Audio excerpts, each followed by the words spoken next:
हमको कभी कभी अपने पे ही अचंभा हो जाता है। बिल्कुल दिल की बात कह रहे हैं।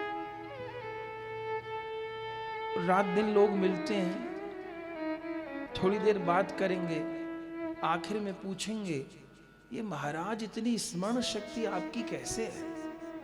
उनको लगता है महाराज के पास कोई सीक्रेट है, कोई ऐसी इनके पास सिद्धि है, कुछ ऐसा कोई तंत्र मंत्र जानते हैं। महाराज ये याद कैसे रहता है, ये संतों के सन संवत, कहाँ जन्म लिए, कौन माँ बाप, कहाँ प्रगटे, पोथी खोल के कथा नहीं कहते, लगातार 2 4 5 घंटे मुंह से निकलते ही रहे, ये कैसे कैसे कैसे कैसे। अब मैं उनको क्या उत्तर दूं, मुझे नहीं पता होता कैसे होता है। कोई कहीं बहुत पढ़ते होंगे,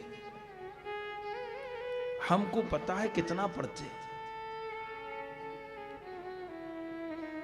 आधा समय तो ट्रेन में, फ्लाइट में और गाड़ी में बीत जाता है, सड़कों पे। कार में बैठकर पढ़ो तो सिर दर्द हो जाता है जल्दी, तो कार में बैठ के नाम जप तो होता है, पर हमसे सफर में नहीं पढ़ा जाता। कोई बहुत जरूरी है, 2 4 पृष्ठ कोई लिखने हैं, पढ़ने हैं, तो बाकी सफर में नहीं। सिर दर्द होने लगता है, घूमने लगता है सिर, तो नहीं। अब उसके अलावा झूठा सच्चा अपना भजन भी है, कथा भी है, जाना आना भी है, मिलना है। पोथी की अटैची तो सब जगह संग लेके घूमते हैं। उसके लिए सब लोग परेशान रहते हैं कि सबसे ज्यादा वजन इसी अटैची में होता है। लेकिन उसको खोल के कितना पढ़ते हैं वो तो मुझको ही पता होगा, दूसरे को कहूं तो उसको भरोसा ही नहीं होगा। तो फिर ये कैसे होता है, क्या कहूं, सब बात तो कह भी नहीं सकते। कितनी बार तो ऐसा होता है कि कोई चरित्र कह आए और उसको एक बार भी नहीं पढ़ा। ये अपनी बड़ाई नहीं बता रहे आपको, ये नाम की महिमा बता रहे। कह आए, कहने के बाद लगेगा कह तो दिया, पढ़ा तो था ही नहीं, अब चलो कह आए अभी पढ़ लो। तो पढ़े तो उसमें जो जो लिखा था वही वही कह के आए थे।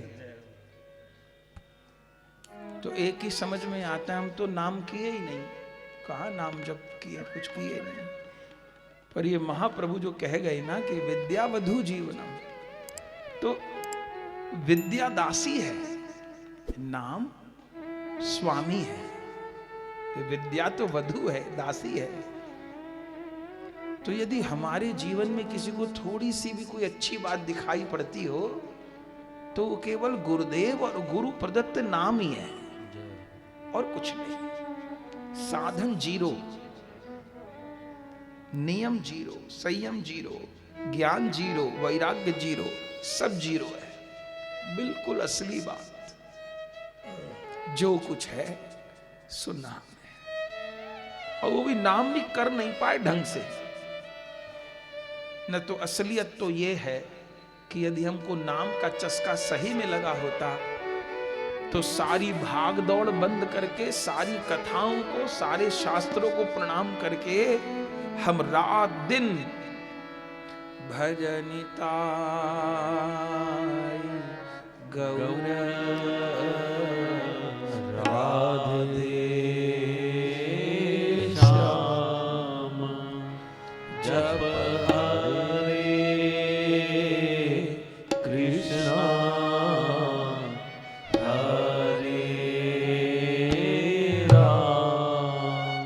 असलियत तो ये है, यदि हम सही में थोड़े नाम निष्ठ होते, इसका अर्थ ही नहीं कि कोई कथा की महिमा नहीं है, पर कथा का फल तो यही है। फिर बार बार भागवत जी कहने की जरूरत भी न पड़ती हमको। आखिर श्लोक तक बोलते हैं, फिर पहले पे आ जाते हैं, तो इसका मतलब अब ये आखिर हमको बैठा नहीं श्लोक। सही में जिस दिन ये राम कथा, कृष्ण कथा, गौरांग कथा, भक्तमाल कथा की हम पे अतिशय कृपा हो जाएगी, तो उस दिन बस चीख चीख के रो रो के नाम ही करेंगे, ये सारे नाटक खत्म हो जाए। असलियत तो ये, अभी चस्का लगा नहीं नाम का, अंतिम वस्तु तो ये नाम ही है। पर दुनिया को चमत्कार लगता है वो छोटा लाला है निताई दास, वो पढ़ता है। तो ऐसे तो समय बहुत कम मिलता है मिलने का, पर जब कभी वृंदावन जाते हैं थोड़े समय को, वो एक ही बात पूछता है, आपको ये याद कैसे हो गया, आपको वो कैसे हो गया, आप कहाँ पढ़े थे, मैं भी वहीं पढ़ूंगा। मैंने कहा बेटा मैं कहीं नहीं पढ़ा। उसको लगता है पता नहीं वो कोई अच्छे स्कूल कॉलेज में पढ़े होंगे, गुरुकुल में मुझे कम अच्छे में डाला हुआ। मैंने कहा बेटा तू जहाँ पढ़ रहा है वो मैं कभी पढ़ा ही नहीं।